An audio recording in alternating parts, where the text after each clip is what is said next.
ನಮಸ್ಕಾರ.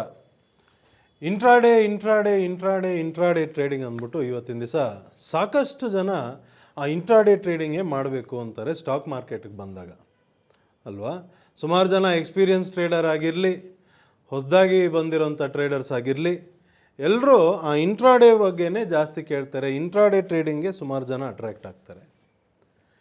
ಏನಕ್ಕೆ ಆ ಇಂಟ್ರಾಡೇ ಟ್ರೇಡಿಂಗ್, ಯಾಕೆ ಆ ಇಂಟ್ರಾಡೇ ಟ್ರೇಡಿಂಗ್ ಮಾಡಬೇಕು ಅಂದರೆ ಸುಮಾರು ಜನದ್ದು ಸುಮಾರು ಥರದ್ದು ರೀಸನ್ಸ್ ಇರುತ್ತೆ. ಸ್ವಲ್ಪ ಜನಕ್ಕೆ ಯಾವುದೇ ಒಂದು ಟ್ರೇಡ್ ತೊಗೊಂಡ್ರೆ ಅದು ನೆಕ್ಸ್ಟ್ ಡೇ ತನಕ ಅದನ್ನು ಕ್ಯಾರಿ ಫಾರ್ವರ್ಡ್ ಮಾಡೋಕ್ಕೆ ಭಯ.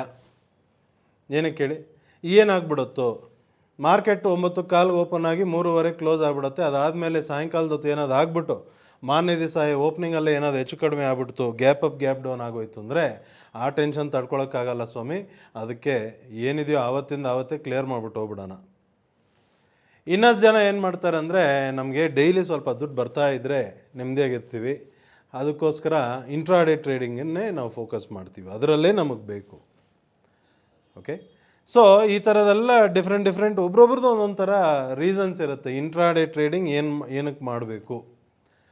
ಇನ್ನಷ್ಟು ಜನ ಇಂಟ್ರಾಡೇ ಟ್ರೇಡಿಂಗ್ ಬಿಟ್ಟು ಬೇರೆ ರೆಗ್ಯುಲರ್ ಟ್ರೇಡಿಂಗ್ ಮಾಡಿ ಅದರಲ್ಲಿ ಯಾವ ಥರ ಬೆನಿಫಿಟ್ ಬರಬಹುದು ಅನ್ನೋದು ಅವ್ರಿಗೆ ಗೊತ್ತೇ ಇರೋದಿಲ್ಲ.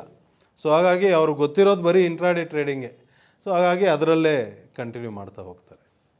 ಸೊ ಇವತ್ತಿನ ದಿವಸ ಸ್ಟಾಕ್ ಮಾರ್ಕೆಟಲ್ಲಿ ಜನ ಬಂದು ಇಂಟ್ರಾಡೇ ಟ್ರೇಡಿಂಗ್ ಮಾಡಬೇಕು ಅಂದರೆ ಏನೆಲ್ಲ ಮಾಡ್ತಾರಂದರೆ ಅದಕ್ಕೆ ಸಾವಿರಾರು ದಾರಿ ಇದೆ ಇಂಟ್ರಾಡೇ ಟ್ರೇಡ್ ಮಾಡೋದಕ್ಕೆ.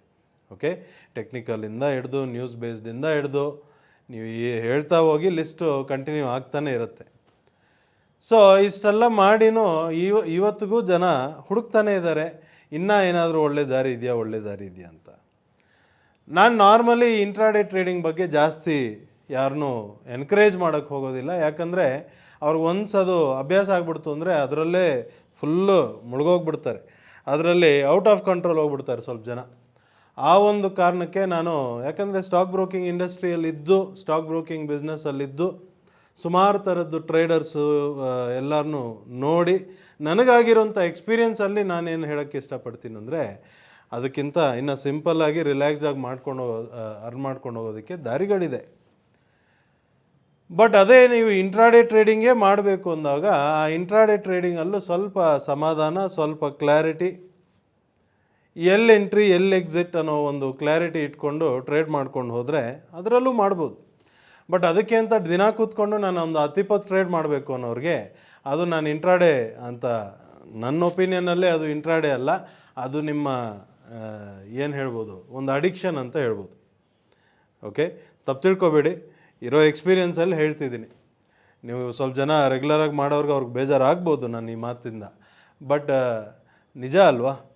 ಓಕೆ, ಅದರಿಂದ ಯಾರೇನು ಸಾಧಿಸಿದ್ರು ಅಂದರೆ ಏನು ಅಚೀವ್ ಮಾಡಿದ್ರು ಅನ್ನೋದನ್ನು ನೀವು ಚೆಕ್ ಮಾಡಿ ನೋಡಿದ್ರೆ ಆವಾಗ ನಿಮ್ಗೆ ಮೇ ಬಿ ನಾನು ಹೇಳ್ತಿರೋಂಥ ಮಾತು ಕರೆಕ್ಟು ಅಂತ ಅನ್ನಿಸ್ಬೋದು. Okay, but any which ways ಇವತ್ತಿನ ದಿವಸ ಆ ಇಂಟ್ರಾಡೇ ಟ್ರೇಡಿಂಗಿಗೂ ಒಂದು ಸೊಲ್ಯೂಷನ್ ಇದೆ. ಆ ಸೊಲ್ಯೂಷನ್ ಹೇಗಪ್ಪ ಅಂದರೆ ಡೈನಮಿಕ್ ಸಿಸ್ಟಮ್ ಮುಖಾಂತರ ಅದರಲ್ಲಿ ಇಂಟ್ರಾಡೇ ಟ್ರೇಡಿಂಗು ಮಾಡೋದಕ್ಕೆ ಅಲ್ಲೊಂದು ಸೊಲ್ಯೂಷನ್ ಇದೆ. ಸೊ ಇವತ್ತು ನಿಮಗೆ ಅದರದ್ದೊಂದು ಕ್ಲಾರಿಟಿ ಕೊಡೋದಕ್ಕೆ ನಾನು ಒಂದು ಎಕ್ಸಾಂಪಲ್ ತೊಗೊಂಡಿದ್ದೀನಿ. IGL ಅಂತ ಒಂದು ಸ್ಟಾಕ್, ಆ ಸ್ಟಾಕಲ್ಲಿ ನಡೆದಿರೋಕ್ಕಂಥ ಪ್ರೈಸ್ ಮೂಮೆಂಟ್, ಅದರಲ್ಲಿ ಡೈನಮಿಕ್ ಸಿಸ್ಟಮ್ ನಮ್ಮನ್ನು ಯಾವ ಥರ ಗೈಡ್ ಮಾಡ್ತು, ಇಂಟ್ರಾಡೇ ಟ್ರೇಡ್ ಮಾಡೋದಕ್ಕೆ ಅದು ಎಲ್ಲಿ ಎಂಟ್ರಿ ಮಾಡೋಕ್ಕೆ ಹೇಳ್ತು, ಎಲ್ಲಿ ಎಕ್ಸಿಟ್ ಮಾಡೋಕ್ಕೆ ಹೇಳ್ತು, ಯಾವ ಥರ ನಿಜವಾಗ್ಲೂ ಟ್ರೇಡ್ ಸಿಗ್ತಾ, ಬೆನಿಫಿಟ್ ಬಂತಾ, ಮೈನಸ್ ಆಯಿತಾ, ಇದನ್ನೆಲ್ಲ ನಾವು ತಿಳ್ಕೊಳ್ಳೋಣ. ಓಕೆ, ಸೊ ಇದರಲ್ಲಿ ತಿಳ್ಕೊಳ್ತಿರೋವಾಗ ನಾನು ಇಂಟ್ರಾಡೇ ಟ್ರೇಡಿಂಗ್ ಮಾಡಲಿ ಅಥವಾ ಪೊಸಿಷನಲ್ ಟ್ರೇಡಿಂಗ್ ಮಾಡಲಿ ಅಥವಾ ಇನ್ವೆಸ್ಟ್ಮೆಂಟ್ ಮಾಡಲಿ, ಲಾಂಗ್ ಟರ್ಮ್ ಎನಿಥಿಂಗ್ ಇಟ್ಕೊಳ್ಳಿ, ಎಲ್ಲದಕ್ಕೂ first most important thing market ಮೂವ್ಮೆಂಟ್ನ ಫಸ್ಟ್ ಅರ್ಥ ಮಾಡ್ಕೊಳ್ಳಿ. ನಾನು ಎಲ್ಲ ವೀಡಿಯೋಸಲ್ಲೂ ಈ ಮಾತು ಹೇಳ್ತಾ ಇದ್ದೀನಿ. ಸ್ವಲ್ಪ ಜನ ರೆಗ್ಯುಲರು ನೋಡ್ತಾ ಇರೋರಿಗೆ ನಿಮಗೆ ಬೇಜಾರಾಗ್ಬೋದು, ಏನಪ್ಪ ಹೇಳಿದೆ ಹೇಳ್ತಾನೆ ಅಂತ. ಬಟ್ ಹೊಸ್ದಾಗಿ ನೋಡೋರಿಗೆ ಇದು ಹೊಸ ಮಾತಲ್ವಾ, ಹೌದಾ ಇಲ್ವಾ? ಮಾರ್ಕೆಟ್ ಮೂವ್ಮೆಂಟ್ನ ಫಸ್ಟ್ ಅರ್ಥ ಮಾಡ್ಕೊಳ್ಳಿ. ಅದು ಅರ್ಥ ಆಗೋಯ್ತು ಅಂದರೆ ನಾವು ಯಾವ ಥರ ಟ್ರೇಡಿಂಗ್ ಬೇಕಾದ್ರೂ ಮಾಡ್ಬೋದು. ಸೊ ಆ ಥರ ನೋಡ್ತಿರೋವಾಗ ಈ IGL ಅನ್ನೋ ಒಂದು ಸ್ಟಾಕಲ್ಲಿ ಈ 13ನೇ ತಾರೀಕು ಜೂನ್ ಇದರದ್ದು ಪ್ರೈಸ್ ಕಂಟಿನ್ಯೂಸ್ ಆಗಿ ಡೌನ್ ಬರೋಕ್ಕೆ ಸ್ಟಾರ್ಟ್ ಆಗಿ 193 ರೇಂಜ್ ತನಕನೂ ಲೋ ಮಾಡಿ ಆವತ್ತಿನ ದಿವಸ 198 ಹತ್ರ ಕ್ಲೋಸ್ ಆಗಿದೆ. ಕ್ಲೋಸ್ ಆಗ್ತಾನೆ ಸಾಯಂಕಾಲ 13ನೇ ತಾರೀಕು ಸಾಯಂಕಾಲ ನಾವು ಡೈನಮಿಕ್ ಸಿಸ್ಟಮಲ್ಲಿ ನೋಡಿದಾಗ ಇದರಲ್ಲಿ ಹೊಸ ಸೆಲ್ ಸಿಗ್ನಲ್ ಬಂದಿದೆ. ಹೊಸ ಸೆಲ್ ಸಿಗ್ನಲ್ ಬಂದಿದೆ ಅಂದರೆ ಟ್ರೆಂಡ್ ಇಲ್ಲಿಂದ ಡೌನ್ ಟ್ರೆಂಡ್ ಅಂತ ಹೇಳೋಕ್ಕೆ ಅದು ಬಂದಿದೆ. ಸರಿ, ಈ ಥರ ಸೆಲ್ ಸಿಗ್ನಲ್ ಬರ್ತಾನೆ ನಾರ್ಮಲಾಗಿ ನಾವು ಸೆಲ್ ಮಾಡೋಂಥದ್ದೇ ಅಲ್ವಾ. ಬಟ್ ಸೆಲ್ ಮಾಡೋಕ್ಕೆ ಮುಂಚೆ ನಿಜವಾಗ್ಲೂ ಇದು ಕ್ಲಿಯರ್ ಸೆಲ್ ಆಪರ್ಚುನಿಟಿನ ಇಲ್ಲ ಬೇರೆ ಏನಾದ್ರು ಅಡ್ಡ ಇದೆಯಾ ಅನ್ನೋದು ನಾವು ಚೆಕ್ ಮಾಡ್ಕೊತೀವಿ. ನಾನು ಯಾವಾಗಲೂ ಹೇಳ್ತಿರ್ತೀನಿ, ನಾನು ಎಂಟ್ರಿ ತೊಗೊಳ್ಳೋವಾಗ ಯಾರು ಅಡ್ಡ ಇರಬಾರ್ದು. ಓಕೆ, ಅದು ಮೇಯ್ನ್ ನಮ್ಮ ತಲೆಯಲ್ಲಿರೋದು. ಸೊ ಇದ್ರದ್ದು ಲಾಂಗ್ ಟರ್ಮ್ ಡೈರೆಕ್ಷನ್ ಏನಿದೆ, ಲಾಂಗ್ ಟರ್ಮ್ ಇನ್ವೆಸ್ಟ್ಮೆಂಟ್ ಮಾಡಬೇಕು ಅನ್ನೋರಿಗೆ ಆ ಲಾಂಗ್ ಟರ್ಮ್ ಡೈರೆಕ್ಷನ್ ಏನಿದೆ ಅನ್ನೋದನ್ನು ಒಂದು ಚೆಕ್ ಮಾಡಿದ್ರೆ, ಆ ಲಾಂಗ್ ಟರ್ಮ್ ಟ್ರೆಂಡ್ ನೋಡಿದ್ರೆ ಆ ಟ್ರೆಂಡ್ ಕೂಡ ಡೌನೇ ಇದೆ. ಓಕೆ, ಆ ಲಾಂಗ್ ಟರ್ಮ್ ಟ್ರೆಂಡ್ ಕೂಡ ಡೌನೇ ಇದೆ. ಸೊ ಅದೇನು ಮಾಡಿದೆ, ಲಾಂಗ್ ಟರ್ಮ್ ಟ್ರೆಂಡಲ್ಲಿ ಡೌನ್ ಟ್ರೆಂಡಲ್ಲೂ ಪ್ರೈಸ್ ಏನು ಮಾಡಿದೆ, ಡೌನ್ ಬರ್ತಾ ಬರ್ತಾ ಒಂದು ಪಾಯಿಂಟಲ್ಲಿ ಮೇಲೋಗ್ತಿರೋವಾಗ ಈ ಡೈನಮಿಕ್ ಸಿಸ್ಟಮಲ್ಲಿ ಸ್ಪೀಡ್ ಟ್ರೆಂಡ್ ಅಲ್ಲಿ ತನಕ ಹೋಗಿ ಮತ್ತೆ ರಿವರ್ಸ್ ಆಗಿ ಡೌನ್ ಬರ್ತಿದೆ. ಡೌನ್ ಬರ್ತಿರೋವಾಗ ಈ ಲಾಂಗ್ ಟರ್ಮ್ಗೆ ಅಂತ ಏನು ಮಾಡ್ತೀವಿ, ಅದರಲ್ಲಿ ಸ್ಪೀಡ್ ಸಿಗ್ನಲ್ ಬಂದು ಫ್ರೆಶ್ ಆಗಿ ಸೆಲ್ಲು ಕೊಟ್ಟಿದೆ. ಓಕೆ, ಸೊ ಲಾಂಗ್ ಟರ್ಮ್ಗೆ ಸ್ವಲ್ಪ ಸೆಲ್ ಮಾಡಬೇಕು ಅಂತ ಯಾರಾದರೂ ನೋಡಿದ್ರೆ, ಲಾಂಗ್ ಟರ್ಮಿಗೆ ಸೆಲ್ ಮಾಡೋದು ಇದೇನು ವಿಚಿತ್ರವಾಗಿದೆ ಅಂತ ನೀವು ಅನ್ಕೋಬೋದು. ಲಾಂಗ್ ಟರ್ಮ್ಗೂ ಸೆಲ್ ಮಾಡ್ಬೋದು. ಓಕೆ, ಸುಮಾರು ಜನಕ್ಕೆ ಗೊತ್ತಿಲ್ಲದೆ ಹೋಗ್ಬೋದು. ಯಾಕಂದರೆ ಲಾಂಗ್ ಟರ್ಮು ಇನ್ವೆಸ್ಟ್ಮೆಂಟ್ ಅಂದಮೇಲೆ ಎಲ್ಲರೂ ಈಕ್ವಿಟಿ ಸೆಗ್ಮೆಂಟಲ್ಲಿ ಸ್ಟಾಕ್ನ ಬೈ ಮಾಡಿಟ್ಕೊಳ್ಳೋದು ಅಷ್ಟೇ ಅಂತ ಅಂದ್ಕೊಂಡಿದ್ದಾರೆ. ಫ್ಯೂಚರ್ಸಲ್ಲಿ ಕೂಡ ಲಾಂಗ್ ಟರ್ಮಿಗೆ ಮಾಡ್ಬೋದು. ಅದಕ್ಕೆ ದಾರಿ ಇದೆ. ಇದೆಲ್ಲ ಡೀಟೇಲ್ಸ್ ನಾನು ಇವಾಗ ತಿಳ್ಸೋಕ್ಕಾಗಲ್ಲ. ಡೈನಮಿಕ್ ಸೂಪರ್ ಪವರ್ ಟ್ರೇಡಿಂಗ್ ವರ್ಕ್ಶಾಪಲ್ಲಿ ಅದನ್ನು ಡೀಟೇಲಾಗಿ ತಿಳಿಸ್ತೀವಿ. ಸೊ ಆ ಸೆಲ್ಲಿಂಗ್ ಆಪರ್ಚುನಿಟಿ ಲಾಂಗ್ ಟರ್ಮ್ಗೂ ಬಂದಿದೆ. ಸೊ ಅದರಲ್ಲಿ ಇದು ಕ್ಲಿಯರ್ ಸೆಲ್ ಆಪರ್ಚುನಿಟಿ ಇದೆಯಾ ಇಲ್ವಾ ಅಂತ ಒಂದು ಸತಿ ಚೆಕ್ ಮಾಡ್ಕೊತೀವಿ. ಚೆಕ್ ಮಾಡ್ತಿರೋವಾಗ ಅದಕ್ಕೆ 1 ವೀಕ್ ಬಿಫೋರ್, ಇವಾಗ 13th ಜೂನ್ಗೆ 1 ವೀಕ್ ಬಿಫೋರ್ ಅಂದರೆ 6th ಜೂನ್, ಆ ಟೈಮ್ಗೆ ಈ ಡೈನಮಿಕ್ ಸಿಸ್ಟಮಲ್ಲಿ ಏನು ಇನ್ಫಾರ್ಮೇಷನ್ ಇತ್ತು ಅಂತ ಒಂದು ಸತಿ ಚೆಕ್ ಮಾಡ್ತೀವಿ. ಚೆಕ್ ಮಾಡ್ತಿರೋವಾಗ ಇದರಲ್ಲಿ ಸ್ಪೀಡ್ ಸಿಗ್ನಲ್ ಮತ್ತು ಮಿಡ್ ಸಿಗ್ನಲ್ ಅನ್ನೋ 2 ಫ್ಯಾಕ್ಟರ್ನ ನಾವು ಚೆಕ್ ಮಾಡ್ತೀವಿ. ಏನಕ್ಕಂದರೆ 13ನೇ ತಾರೀಕು ಜೂನ್ಗೆ ಆ ಸ್ಪೀಡ್ ಸಿಗ್ನಲ್ ಸೆಲ್ ಕೊಟ್ಟಿದೆ, ಕರೆಕ್ಟ್ ಅಲ್ವಾ. ಸೊ ಆ ಸೆಲ್ ಕೊಟ್ಟಾಗ ಅದು ಕ್ಲಿಯರ್ ಸೆಲ್ ಇದೆಯಾ ಮಾಡ್ಬೋದಾ ಅಂತ ಒಂದು ಸತಿ ಚೆಕ್ ಮಾಡೋದಕ್ಕೆ. Most of the time speed signal ಹೊಸ ಸಿಗ್ನಲ್ ಕೊಡುವಾಗ ಈ ಮಿಡ್ ಸಿಗ್ನಲ್ ಒಂದು ಅಡ್ಡ ಆಗುತ್ತೆ. ಅದರಿಂದ ಈ ಸತಿ ಅದು ಅಡ್ಡ ಹಾಕಿದೆಯಾ ಅಂತ ಒಂದು ಚೆಕ್ ಮಾಡೋದಕ್ಕೆ. ಸೊ 6ನೇ ತಾರೀಕು ಜೂನ್ ವೀಕ್ ಮುಗಿದಾಗ ಈ ರಿಪೋರ್ಟಲ್ಲಿ ನೋಡುವಾಗ ನಮಗೆ ಸ್ಪೀಡ್ ಸಿಗ್ನಲ್ದು ಸ್ಟ್ರೆಂತ್ ಲೆವೆಲ್ ಅಂತ ಏನು ಹೇಳ್ತೀವಿ ಅದರದ್ದು ವ್ಯಾಲ್ಯೂ ಬಂದು 199 ಚೇಂಜ್ ಇದೆ. ಮತ್ತು ಮಿಡ್ ಸಿಗ್ನಲ್ದು ವ್ಯಾಲ್ಯೂ ಏನಿದೆ ಅಂತ ನೋಡಿದ್ರೆ ಅದರದ್ದು ನಂಬರ್ ಬಂದು 193 ಚೇಂಜ್ ಇದೆ strength level. So price next week price if in case ಏನಾದ್ರು ಡೌನ್ ಬರ್ತಿರೋವಾಗ ಈ 2 ನಂಬರು ಇಂಪಾರ್ಟೆಂಟ್ ಪಾಯಿಂಟ್ಸ್. ಈ 2 ನಂಬರ್ ಹತ್ರದಿಂದ ಎಲ್ಲಾದರೂ ಯಾವುದಾದ್ರೂ ಒಂದು ನಂಬರ್ ಕಡೆಯಿಂದ ಪ್ರೈಸ್ ರಿವರ್ಸ್ ಆಗುವಂಥ ಚಾನ್ಸಸ್ ಇದೆ ಅನ್ನೋದು ನಮ್ಮ ಡೈನಮಿಕ್ ಮೆಂಬರ್ಸ್ ಗೊತ್ತು. ಇದು ಇಂಥ ಡೀಟೇಲ್ಸ್ ಎಲ್ಲ ವರ್ಕ್ಶಾಪಲ್ಲಿ ತಿಳಿಸಿರ್ತೀವಿ. ಸೊ ಅದರ ಪ್ರಕಾರ ನೋಡಿದಾಗ ಈ ನೆಕ್ಸ್ಟ್ ವೀಕೆಂಡಿಂಗ್ ಈ 13th ಜೂನ್ ನೋಡಿದಾಗ ಪ್ರೈಸ್ ನೆಟ್ಟಿಗೆ ಡೌನ್ ಬಂದಿದೆ. ಡೌನ್ ಬರೋವಾಗ 193 ತನಕ ಲೋ ಮಾಡಿ 198 ರೇಂಜಲ್ಲಿ ಕ್ಲೋಸ್ ಆಗಿದೆ. ಸೊ ಹಾಗಾಗಿ ಏನಾಯಿತು, ನಾವು ಆ ಸ್ಪೀಡ್ ಸಿಗ್ನಲ್ ವ್ಯಾಲ್ಯೂ 199 ಒಂದು ನೋಡಿದ್ವಿ, 193 ಒಂದು ನೋಡಿದ್ವಿ. 199 ಕೆಳಗೆ ಬಂದುಬಿಡ್ತು, 193 ತನಕನೂ ಬಂತು. ಬಟ್ ಕ್ಲೋಸಿಂಗ್ ಎಲ್ಲಾಯಿತು 198ಗೆ ಆಯಿತು.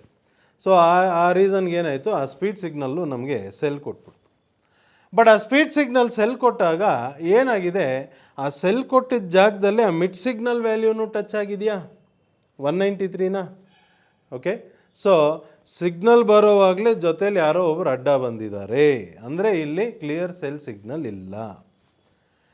ಅದೇ ಥರ ನಮಗೆ ಇವಾಗ ಫ್ರೆಶ್ ಆಗಿ ನ್ಯೂ ಸೆಲ್ ಸಿಗ್ನಲ್ ಬಂದಿದೆ ಅಂತ ಹೇಳಿದ್ನಲ್ಲ 13ನೇ ತಾರೀಕು, ಆ ಸೆಲ್ ಸಿಗ್ನಲ್ಲು ನಮಗೆ ಕ್ಲಿಯರ್ ಆಪರ್ಚುನಿಟಿ ಇಲ್ಲ ಅನ್ನೋದು ನಮಗೆ ಗೊತ್ತಾಗೋಯ್ತು. ಹಾಗಾಗಿ ನಾವಿಲ್ಲಿ ಸೆಲ್ ಮಾಡೋಕ್ಕಂತೂ ಹೋಗೋದಿಲ್ಲ, ವೆಯ್ಟ್ ಮಾಡ್ತೀವಿ. ಬೇಕಾದ್ರೆ ಏನಕ್ಕೆ ಸೆಲ್ ಮಾಡೋದಿಲ್ಲ ಅಂದರೆ ಪ್ರೈಸ್ ಇಲ್ಲಿಂದ ರಿವರ್ಸ್ ಆಗಬಹುದು, ಅದರಿಂದನೇ ಸೆಲ್ ಮಾಡೋದಿಲ್ಲ. ಸರಿ, ಪ್ರೈಸ್ ಇಲ್ಲಿಂದ ರಿವರ್ಸ್ ಆಗ್ಬೋದು ಅಂತ ಗೊತ್ತಿರೋವಾಗ ಈ ರಿವರ್ಸ್ ಆಗೋವಾಗ ಎಲ್ಲಾದರೂ ಬೈಯಿಂಗ್ ಆಪರ್ಚುನಿಟಿ ಬಂದಾಗ ಬೈ ಮಾಡ್ಬೋದಾ? ಹೌದಾ ಇಲ್ವಾ? ಕರೆಕ್ಟಾ? ಯಾಕಂದರೆ ಡೌನ್ ಹೋಗೋದಕ್ಕಿಂತ ರಿವರ್ಸ್ ಆಗುತ್ತೆ ಅಂತ ನಿಮಗೆ ಗೊತ್ತು. ರಿವರ್ಸ್ ಆಗುತ್ತೆ ಅಂತ ಗೊತ್ತಿರೋವಾಗ ಬೈಯಿಂಗ್ ಆಪರ್ಚುನಿಟಿ ಬಂದರೆ ಮಾಡ್ಬೋದಲ್ಲ ಆರಾಮಾಗಿ. ಸೊ ಹಾಗಾಗಿ ನಾವು ಇಂಟ್ರಾಡೇ ಟ್ರೇಡ್ ಮಾಡೋದಕ್ಕೆ ಈ ಡೈನಮಿಕ್ ಸಿಸ್ಟಮಲ್ಲಿ DMBOTS ರೇಂಜಸ್ ಅಂತ ಒಂದು ರಿಪೋರ್ಟ್ ಬರುತ್ತೆ. ಅದರಲ್ಲಿ ರೇಂಜ್ 1, ರೇಂಜ್ 2, ರೇಂಜ್ 3, ರೇಂಜ್ 4 ಅಂತ 4 ರೇಂಜಸ್ ಇದೆ. ಒಂದೊಂದು ರೇಂಜ್ಗೂ ಒಂದು by above value, cell below value, by above, cell below ಅಂತ 4 ನಂಬರ್ಸ್ ಬರುತ್ತೆ. ಇಲ್ಲಿ ಇವಾಗ ಬೈ ಎಲ್ಲಿ ಮಾಡಬೇಕು ಅಂದರೆ, ಬೈ ಅಬೋ ಅಂದರೆ ಆ ನಂಬರ್ ಮೇಲೆ ಟ್ರೇಡ್ ಆದರೆ ಬೈ ಮಾಡಿ ಅಂತ ಅರ್ಥ. ಸೆಲ್ ಬಿಲೋ ಅಂದರೆ ಆ ನಂಬರ್ ಕೆಳಗೆ ಟ್ರೇಡ್ ಆದರೆ ಸೆಲ್ ಮಾಡಿ ಅಂತ ಅರ್ಥ. ಇದರಲ್ಲಿ ಅದನ್ನು ಓದಿದ್ರೆ ಯಾರು ಬೇಕಾದ್ರೂ ಅರ್ಥ ಮಾಡ್ಕೋಬೋದು. ಇದಕ್ಕೆ ನಿಮ್ಗೆ ಇಂಗ್ಲೀಷ್ ಗೊತ್ತಿರಬೇಕು ಇಂಥದ್ದೆಲ್ಲ ಏನು ಅವಶ್ಯಕತೆ ಇಲ್ಲ. ಸಿಂಪಲ್ ಬೇಸಿಕ್ ಅಂಡರ್ಸ್ಟ್ಯಾಂಡಿಂಗ್, ಕರೆಕ್ಟ್ ಅಲ್ವಾ? ಸೊ ಇವಾಗ ನಮ್ಮ ಅಂಡರ್ಸ್ಟ್ಯಾಂಡಿಂಗ್ ಏನು, ಮಾರ್ಕೆಟ್ ಇಲ್ಲಿಂದ ರಿವರ್ಸ್ ಆಗಿ ಮೇಲೆ ಹೋಗಬಹುದು ಅನ್ನೋದು ನಾವು ಅರ್ಥ ಮಾಡ್ಕೊಂಡಿರೋದು. ಸೊ ಇಲ್ಲಿ ಬೈಯಿಂಗ್ ಆಪರ್ಚುನಿಟಿ ಸಿಕ್ಕಿದ್ರೆ ಬೈ ಮಾಡೋಣ ಅನ್ನೋವಾಗ ನನಗೆ ಈ 4 ರೇಂಜಸ್ಸಲ್ಲಿ ಬೈ ಅಬೋವ್, ಸೆಲ್ ಬಿಲೋ ಈ ನಂಬರ್ಸಲ್ಲಿ ಯಾವ ನಂಬರ್ಸ್ ಬೇಕು, ಯಾವ ನಂಬರ್ ನನಗೆ ಬೇಕಾಗಿದೆ ಹೇಳಿ ನೋಡೋಣ. ನಮಗೆ ಬೇಕಾಗಿರೋದು ಆ ಬೈ ಅಬೋವ್ ವ್ಯಾಲ್ಯೂ, ನಿಜ ಅಲ್ವಾ? ಸೆಲ್ ಬಿಲೋ ವ್ಯಾಲ್ಯೂ ನನಗೆ ಬೇಡ. ಸೆಲ್ ಮಾಡಲ್ಲ ಅಂತ ಡಿಸೈಡ್ ಆಯ್ತಲ್ಲ, ಅದು ಡೌನ್ ಹೋಗೋದು ಕಷ್ಟ ಇದೆ ಅಂತ ಗೊತ್ತಾದ ಮೇಲೆ ಏನಕ್ಕೆ ಹೋಗಿ ನಾನು ಸೆಲ್ ಮಾಡಲಿ? ಮೇಲೆ ಹೋಗುತ್ತೆ ಅಂತ ಗೊತ್ತಿರೋವಾಗ ಬೈಯಿಂಗ್ ಆಪರ್ಚುನಿಟಿನೇ ಮಾಡ್ತೀನಿ. ಆ ಡೈರೆಕ್ಷನ್ ಫೇವರಾಗಿ ಟ್ರೇಡ್ ಮಾಡ್ಕೊಂಡು ಹೋಗೋಣ, ನಿಜ ತಾನೇ? ಸೊ ಬೈ ಅಬೋವ್ ವ್ಯಾಲ್ಯೂ ಏನಿದೆ ಅಂತ 13ನೇ ತಾರೀಕು ಮಾರ್ಕೆಟ್ ಮುಗಿದಾಗ ನಾವು ನೋಡಿದ್ರೆ, ರೇಂಜ್ 3 ಬೈ ಅಬೋವ್ ವ್ಯಾಲ್ಯೂ ಅಂತ ನೋಡಿದ್ರೆ 197.16 ಅನ್ನೋ ಒಂದು ನಂಬರ್ ಇದೆ. ಅದು ಬಿಟ್ಟರೆ ಇನ್ನೊಂದು ಬೈ ಅಬೋವ್ ಇದೆ ರೇಂಜ್ 1ಗೆ, ಅದರದ್ದು ವ್ಯಾಲ್ಯೂ ಬಂದ್ಬಿಟ್ಟು 207.81. ಇವಾಗ ನಾರ್ಮಲಿ ನಮಗೆ ಈ ಬೈ ಅಬೋವ್ ಎರಡರಲ್ಲಿ ಯಾವುದೋ ಒಂದು ನಂಬರ್ ಕ್ರಾಸ್ ಆಯಿತು ಅಂತ ಇಟ್ಕೊಳ್ಳಿ. ಆ ಬೈ ಅಬೋವ್ ವ್ಯಾಲ್ಯೂ ಕ್ರಾಸ್ ಆಯಿತು ಅಂದರೆ ಬೈ ಮಾಡ್ತೀವಿ. ಬೈ ಮಾಡಿದ್ಮೇಲೆ ನೆಟ್ಟಿಗೆ TAR3 ಅಂತ ಏನು ನಂಬರ್ ಇದೆ ಆ ನಂಬರ್ ತನಕ ಬಂತು ಅಂದರೆ ಪ್ರಾಫಿಟ್ ಬುಕ್ ಮಾಡ್ಕೊಂಡು ಆಚೆ ಬರ್ತೀವಿ. ಇಷ್ಟೇ ಮಾಡೋದು ನಾವು intraday trading. Okay, intraday trading ಮಾಡೋದಕ್ಕೆ ನಾವು ತಿಳ್ಕೊಬೇಕಾಗಿರೋದು ಇಷ್ಟೇ. ಬಟ್ ಏನಪ್ಪ ಅಂದರೆ, ಇಂಟ್ರಾಡೇ ಟ್ರೇಡಿಂಗ್ ಮಾಡೋಕ್ಕೆ ಮುಂಚೆ ಸ್ವಲ್ಪ ಮಾರ್ಕೆಟ್ ಮೂವ್ಮೆಂಟ್ನ ಅರ್ಥ ಮಾಡ್ಕೊಂಬಂದರೆ ಯಾವ ಕಡೆ ಹೋದರೆ ದುಡ್ಡು ಬರುತ್ತೆ, ಯಾವ ಕಡೆ ಹೋದರೆ ನಮ್ಗೆ ಏಟ್ ಬೀಳುತ್ತೆ ಅನ್ನೋದು ಮೊದಲೇ ಗೊತ್ತಿರುತ್ತೆ. ತಿಳಿದಿಟ್ಕೊಂಡು ಟ್ರೇಡ್ ಮಾಡಿದಾಗ ನಿಮಗೆ ಕಾನ್ಫಿಡೆನ್ಸ್ಗಿಂತ ಕ್ಲಾರಿಟಿ ಇರುತ್ತಲ್ಲ. ಕ್ಲಾರಿಟಿ ಇದ್ರೇ ಕಾನ್ಫಿಡೆನ್ಸ್ ಬರೋದು. ಓಕೆ, ಏನು ಟ್ರೇಡ್ ಮಾಡಬೇಕು, ಎಲ್ಲಿ ಎಂಟ್ರಿ, ಎಲ್ಲಿ ಎಕ್ಸಿಟ್, ಇಷ್ಟೇ ತಿಳ್ಕೊಬೇಕಾಗಿರೋದು, ನಿಜಾನ? ಸೊ 197.16 ಒಂದು ನಂಬರ್ ಇದೆ, 207.81 ಒಂದು ನಂಬರ್. ಏನಕ್ಕಪ್ಪ 2 ನಂಬರ್ ಇದೆಯಲ್ಲ ಇಲ್ಲಿ ಬೈ ಮಾಡೋದಕ್ಕೆ ಅಂದರೆ, ನಾಳೆ ಮಾರ್ಕೆಟ್ ಎಲ್ಲಿ ಓಪನ್ ಆಗೋದು ನಮಗೆ ಗೊತ್ತಿಲ್ವಲ್ಲ. ಓಕೆ, ಕೆಳಗೆ ಓಪನ್ ಆಗಿ 197.16 ಮೇಲೆ ಬಂತು ಅಂದರೆ ಅಲ್ಲಿಗೆ ಬೈ ಮಾಡ್ತೀನಿ. ಬೈ ಮಾಡಿ TAR3 ನಂಬರ್ ಏನಿದೆ ಅಲ್ಲಿಗೆ ಎಕ್ಸಿಟ್ ಮಾಡೋಣ. ಅಥವಾ ಒಂದೊಂದು ಸತಿ 197 ಮೇಲೆಲ್ಲೋ ಓಪನ್ ಆಗಿಬಿಟ್ಟಿರುತ್ತೆ, 199, 200 ಎಲ್ಲೋ ಓಪನ್ ಆಯಿತು, ಅಲ್ಲಿಂದ ಹಂಗೆ ಮೇಲೋಯ್ತು ಅಂದರೆ 207.8 ಕ್ರಾಸ್ ಆದರೆ ಆವಾಗ ಬೈ ಮಾಡ್ತೀನಿ. ಬೈ ಮಾಡಿ TAR3 ಬಂತ ಅದ್ರದ್ದು ಎಕ್ಸಿಟ್ ಮಾಡೋಣ. ಎಲ್ಲಿಗೆ ಬರುತ್ತೋ ಗೊತ್ತಿಲ್ಲ, ಒಂದೊಂದು ಸತಿ ಇಲ್ಲೂ ಬರುತ್ತೆ ಅಲ್ಲೂ ಬರುತ್ತೆ, ಎರಡು ಕಡೆನೂ ಬೈಯಿಂಗ್ ಆಪರ್ಚುನಿಟಿ ಕೊಟ್ಬಿಡುತ್ತೆ ಸಿಂಗಲ್ ಡೇಯಲ್ಲಿ. ಸೊ ಆ ಥರ ಬಂದುಬಿಟ್ರೆ 2 ಟ್ರೇಡ್ ಆಪರ್ಚುನಿಟಿ ಸಿಗುತ್ತೆ, ಎರಡರಲ್ಲೂ ಬೆನಿಫಿಟ್ ಮಾಡ್ಕೊಳ್ಳೋಂಥ ಜಾಗ. ಸರಿ, ನೆಕ್ಸ್ಟ್ ಡೇ ಟ್ರೇಡ್ ಮಾಡೋಣ ಅಂತ ನಾವು ಇಷ್ಟು ಪ್ಲ್ಯಾನ್ ಮಾಡಿ ಇಟ್ಕೊಂಡಿರ್ತೀವಿ. ಎಲ್ಲಿ ಎಂಟ್ರಿ, TAR3 ಏನಿದೆ ಆ ಪಾಯಿಂಟ್ ಬಂದರೆ ಎಕ್ಸಿಟ್. ಓಕೆ, ಸರಿ, ಬೈ ಮಾಡಿದ್ರೆ ಅಲ್ಲಿ ಹೋಗಲೇಬೇಕು ಅಂತ ಏನಿಲ್ವಲ್ಲ. ಬೈ ಮಾಡಿದ್ಮೇಲೆ ರಿವರ್ಸ್ ಬಂತು ಅಂದರೆ ಆ ಸೆಲ್ ಬಿಲೋ ವ್ಯಾಲ್ಯೂ ಏನಿದೆ ಅದು ಪಕ್ಕದ ಅದ್ರ ಕೆಳಗಡೆ ಆ ನಂಬರ್ ಬಂತ ಎಕ್ಸಿಟ್ ಮಾಡೋಣ. ಎಕ್ಸಿಟ್ ಮಾತ್ರ ಮಾಡೋಣ, ಶಾರ್ಟ್ ಬೇಡ. ಏನಕ್ಕೆ ಹೇಳಿ, ನಮ್ಗೆ ಗೊತ್ತಲ್ಲ ಇದು ಡೈರೆಕ್ಷನ್ ಸ್ವಲ್ಪ ಅಪ್ಗಿದೆ ಇವಾಗ ಅಂತ.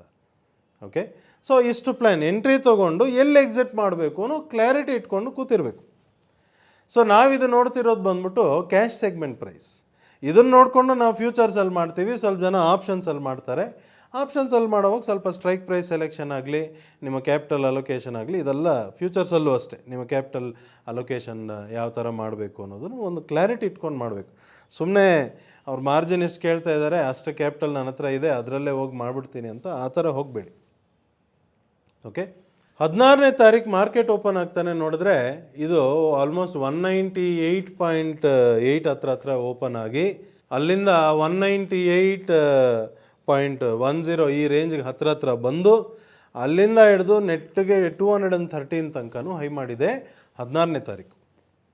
ಓಕೆ, ಸೊ ಇವಾಗ ನಾವು ಬರೆದಿಟ್ಕೊಂಡಿದ್ದು 2 ನಂಬರ್, ಒಂದು 197.16, ಇನ್ನೊಂದು 207.8. 197.16 ಬಂತಾ ಅಂದರೆ 198.8ಗೆ ಓಪನ್ ಆಗಿ 198.1 ತನಕ ಬಂದಿದೆ. ಇನ್ನೊಂದು ರೂಪಾಯಿ ಕೆಳಗೆ ಬಂದಿದ್ರೆ 197 ಚೇಂಜಿಗೆ ಸಿಕ್ಬಿಟ್ಟಿರೋದು, ರೇಂಜ್ 3 ಬೈ ಅಬೋವ್ ವ್ಯಾಲ್ಯೂಗೆ ಸಿಕ್ಬಿಟ್ಟಿರೋದು, ಬರಲಿಲ್ಲ. ಅಲ್ಲಿಂದ ಏನು ಮಾಡ್ತು, ಶಾರ್ಪಾಗಿ ಮೇಲೋಗೋಕ್ಕೆ ಸ್ಟಾರ್ಟ್ ಆಯಿತು. ಮೇಲೋಗೋವಾಗ 207.8 ಕ್ರಾಸ್ ಆಗಿದೆ. ಅಲ್ಲಿಗೆ ಏನು ಮಾಡಿರ್ತೀವಿ, ನಾವು ಬೈ ಮಾಡಿರ್ತೀವಿ. ಬೈ ಮಾಡಿದ್ಮೇಲೆ ಅದರದ್ದು TAR3 ಏನಿದೆ ಅಲ್ಲಿಗೆ ಬಂತ ಎಕ್ಸಿಟ್ ಮಾಡೋಣ ಅಂತ ನೋಡಿದ್ರೆ TAR3 211 ಚೇಂಜ್ಗಿದೆ. ಸೊ 207.8ಗೆ ತೊಗೊಂಡ್ರೆ 211ಗೆ ಬಂತ, ಟ್ರೇಡ್ ಓವರ್. ಎಂಟ್ರಿ ತೊಗೊಂಡ್ರಿ, ಎಕ್ಸಿಟ್ ಮಾಡಿದ್ರಿ, ಟ್ರೇಡ್ ಮುಗಿಸಿದ್ರಿ. ಅದಾದಮೇಲೆ 213 ಹೋಯ್ತು, ಅದು ಬೇರೆ ವಿಷಯ ಬಿಡಿ. 212 ಕ್ಲೋಸ್ ಆಗಿದೆ, ಅದು ನನಗೆ ಬೇಕಾಗಿಲ್ಲ. ನನ್ನ ಪಾಯಿಂಟ್ ಎಲ್ಲಿದೆ ಅಲ್ಲಿಗೆ ಬಂತು, ನನ್ನ ಪಾಯಿಂಟ್ ಎಲ್ಲಿದೆ ಅಲ್ಲಿಗೆ ಬಂತು, ಎಂಟ್ರಿ ತೊಗೊಂಡು ಎಕ್ಸಿಟ್ ಮಾಡಿದೆ, ನಾನು ದುಡ್ಡು ಮಾಡಿದೆ, ಆಚೆ ಬಂದೆ, ಫಿನಿಶ್. ಕ್ಲಿಯರ್ ಅಲ್ವಾ? ಸೊ ಆಲ್ಮೋಸ್ಟ್ ಈ ಟ್ರೇಡಲ್ಲಿ ನಿಮಗೆ 207.8ಇಂದ 211 ಅಂದರೆ 3 ಪಾಯಿಂಟ್ಗಿಂತ ಜಾಸ್ತಿ ಬೆನಿಫಿಟ್ ನಮಗೆ ಇದರಲ್ಲಿ ಸಿಗ್ತಿದೆ. 3.2 ಪಾಯಿಂಟ್ಸ್ ಬೆನಿಫಿಟ್ ಸಿಗ್ತಾ ಇದೆ. ಇದನ್ನು ನಾವು ಫ್ಯೂಚರ್ಸಲ್ಲಿ ಟ್ರೇಡ್ ಮಾಡಿದ್ವಿ ಅಂತ ಇಟ್ಕೊಳ್ಳಿ. ಆಪ್ಷನ್ಸ್ ಬಗ್ಗೆ ಡೀಟೇಲ್ ನಾನು ಕಲೆಕ್ಟ್ ಮಾಡ್ಕೊಂಡಿಲ್ಲ ನಿಮ್ಗೆ ಇವತ್ತು, ಆ ಪ್ರೀಮಿಯಂ ಡೀಟೇಲ್ ಹೇಳೋದಕ್ಕೆ. ಸೊ ಫ್ಯೂಚರ್ಸಲ್ಲೇ ಲೆಕ್ಕ ತೊಗೊಳ್ಳಿ. ಒಂದು ಲಾಟ್ ಸೈಜ್ ಇದ್ರದ್ದು 2750. ಮಾರ್ಜಿನ್ ರಿಕ್ವೈರ್ಮೆಂಟ್ ಏನಪ್ಪ ಅಂತ ನೋಡಿದ್ರೆ 1,45,000. ಸೊ 1,45,000 ಕ್ಯಾಪಿಟಲ್ ಇಟ್ಕೊಂಡು ನಾನು 2750 ಲಾಟ್ ಸೈಜ್ ಇರೋಂಥ ಈ IGL ಸ್ಟಾಕನ್ನು ಫ್ಯೂಚರ್ಸಲ್ಲಿ ಟ್ರೇಡ್ ಮಾಡಿ 3.2 ಪಾಯಿಂಟ್ಸ್ ಬೆನಿಫಿಟ್ ನನಗೆ ಸಿಕ್ಕಿದೆ ಅಂದರೆ ಈ ಒಂದು ಟ್ರೇಡಲ್ಲಿ 8,800 ರೂಪಾಯಿ ಬೆನಿಫಿಟ್. ನನಗೆ 8,800 ರೂಪಾಯಿ ಬೆನಿಫಿಟ್. ಇವಾಗ ಇಂಟ್ರಾಡೇ ಅನ್ನೋರಿಗೆ 8,000 ರೂಪಾಯಿ ಒಂದು ಟ್ರೇಡಲ್ಲಿ ಇಂಟ್ರಾಡೇ ನಿಮ್ಗೆ ಒಂದು ದಿವಸದಲ್ಲಿ ಬಂದಿದೆ ಅಂದರೆ ಒಳ್ಳೆ ಪ್ರಾಫಿಟ್ ಅಲ್ವಾ? ಹೌದಾ ಇಲ್ವಾ? ಬಟ್ ಆ ಒಳ್ಳೆ ಪ್ರಾಫಿಟ್ ಹೆಂಗಪ್ಪ ಬಂತು? ಎಲ್ರಿಗೂ ಬಂದುಬಿಟ್ಟಿರತ್ತಾ? ಎಲ್ರಿಗೂ ಅಲ್ಲ, ಬರೋದಿಲ್ಲ ಹಂಗೆ. ಓಕೆ, ಆ ಟ್ರೇಡ್ ಮಾಡೋಕ್ಕೆ ಮುಂಚೆ ನಾನು ಇವಾಗ ಏನು ಪ್ರಾಸೆಸ್ ಎಕ್ಸ್ಪ್ಲೇನ್ ಮಾಡ್ಕೊಂಬಂದೆ, ಏನು ನಡೀತಿದೆ ಅದರದ್ದು ಪ್ರೈಸ್ ಮೂಮೆಂಟಲ್ಲಿ. ಓಕೆ, ಹೊಸ ಸೆಲ್ ಸಿಗ್ನಲ್ ಬೇರೆ ಬಂದಿದೆ, ಇದನ್ನು ಡೌನ್ ಹೋಗೋ ಥರ ಇದೆಯಾ, ಟರ್ನ್ ಆಗೋ ಥರ ಇದೆಯಾ, ಇದನ್ನೆಲ್ಲ ನೋಡಿಕೊಂಡು ಆಮೇಲೆ ಬಂದು ಡಿಸೈಡ್ ಮಾಡಿದೆ. ಓಕೆ, ಬೈಯಿಂಗ್ ಆಪರ್ಚುನಿಟಿ ಸಿಕ್ಕಿದ್ರೆ ಮಾಡೋಣ, ಸೆಲ್ಲಿಂಗ್ ಬೇಡ. ಸರಿ, ನೆಕ್ಸ್ಟ್ ಎಲ್ಲಿ ಬೈ ಮಾಡೋಣ ಅಂದರೆ ರೇಂಜಸ್ ನೋಡಿದ್ರೆ ಗೊತ್ತಾಗತ್ತಲ್ಲ. ನಂಬರ್ ಬರೆದಿಟ್ಕೊಳ್ಳೋದು ಅಷ್ಟೇ ಕೆಲಸ. ಡೈನಮಿಕ್ ಸಿಸ್ಟಮ್ದು ಬಿಗ್ಗೆಸ್ಟ್ ಬೆನಿಫಿಟ್ ಏನು ಹೇಳಿ, ಅದು ಒಂದು ದಿವಸ ಮುಂಚೆನೇ ಸಿಗ್ನಲ್ಸ್ ಇನ್ಫಾರ್ಮೇಷನ್ ಕೊಟ್ಬಿಡುತ್ತೆ. ಸೊ 13ನೇ ತಾರೀಕು ಮಾರ್ಕೆಟ್ ಮುಗಿದ ಮೇಲೆ ಸಾಯಂಕಾಲ 14-15 ಹಾಲಿಡೇ ಇತ್ತು, ಅದೊಂದು ಬೆನಿಫಿಟ್. ಸೊ ನೀವು ಫ್ರೀ ಇರೋವಾಗ, ನೆಕ್ಸ್ಟ್ ಡೇ ಮಾರ್ಕೆಟ್ ಓಪನ್ ಆಗೋಕ್ಕೆ ಮುಂಚೆ ಪ್ರೀವಿಯಸ್ ಡೇನೇ ಫ್ರೀ ಇರೋವಾಗ ನೋಡಿಟ್ಕೊಳ್ಳಿ. 5 ನಿಮಿಷ ನೋಡೋದಕ್ಕೆ, ನಂಬರ್ಗಳು 2-3 ನಂಬರ್ ಬರ್ಕೊಳ್ಳೋದಕ್ಕೆ ಅದಕ್ಕೊಂದು ನಿಮಿಷ ಎಲ್ಲ ಬರೆದಿಟ್ಕೊಂಡ್ರೆ ನಾಳೆ ಎಲ್ಲಿ ಟ್ರೇಡ್ ಮಾಡ್ಬೋದು ಎಲ್ಲ clarity, full pre planned, completely planned ಇದು. ನಾಳೆ ಇದನ್ನೇ ಮಾಡ್ತೀನಿ, ಇಲ್ಲೇ ಬೈ ಮಾಡ್ತೀನಿ, ಇಲ್ಲೇ ಎಕ್ಸಿಟ್ ಮಾಡ್ತೀನಿ ಅನ್ನೋ ಒಂದು ಪ್ರಾಪರ್ ಪ್ಲ್ಯಾನಿಂಗ್. ಆ ಪ್ಲ್ಯಾನಿಂಗ್ ಇಟ್ಕೊಂಡು ಹೋದ್ರಿ, ನೆಕ್ಸ್ಟ್ ಡೇ ನೀವು ಕಾಯ್ತಾ ಇರೋ ನಂಬರ್ ಬಂತು, ಟ್ರೇಡ್ ತೊಗೊಂಡ್ರಿ, ನೀವು ಕಾಯ್ತಿರೋ ನಂಬರ್ಗೆ ಎಕ್ಸಿಟ್ ಮಾಡಿದ್ರಿ, ಟ್ರೇಡ್ ಮುಗೀತು, ಆ ದುಡ್ಡು ಮಾಡಿದ್ರಿ, ಆರಾಮಾಗಿ ಎಂಜಾಯ್ ಮಾಡ್ತಿದ್ದೀರಾ. ಓಕೆ, ಇದೇ ರಿಲ್ಯಾಕ್ಸ್ಡ್ ಟ್ರೇಡಿಂಗ್ ಅನ್ನೋದು. ಏನಕ್ಕೆ ಇದು ರಿಲ್ಯಾಕ್ಸ್ಡ್ ಆಯಿತು ಹೇಳಿ? ಯಾಕಂದರೆ ನೀವು ಪ್ಲ್ಯಾನ್ ಇಟ್ಕೊಂಡು ಬಂದಿದ್ದೀರಾ, ಎಲ್ಲೇನು ಮಾಡಬೇಕು ಅಂತ ತಿಳಿದಿಟ್ಕೊಂಡು ಬಂದಿದ್ದೀರಾ. ನೀವು ಅಂದ್ಕೊಂಡಂಗೆ ನಿಮ್ಮ ಪ್ರೈಸಿಗೆ ಬಂತು, ನಿಮ್ಮ ಪ್ರೈಸಿಗೆ ಬರ್ತಾನೆ ನೀವು ಟ್ರೇಡ್ ಎಕ್ಸಿಕ್ಯೂಟ್ ಮಾಡಿದ್ರಿ.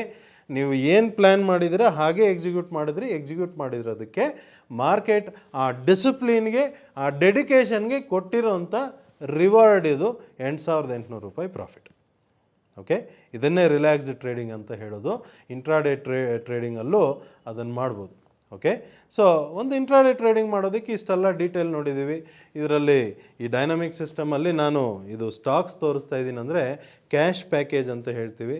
ಅದರಲ್ಲಿ ಸ್ಟಾಕ್ಸು, ಇಂಡೆಕ್ಸು ಎಲ್ಲ ಬಂದ್ಬಿಡುತ್ತೆ.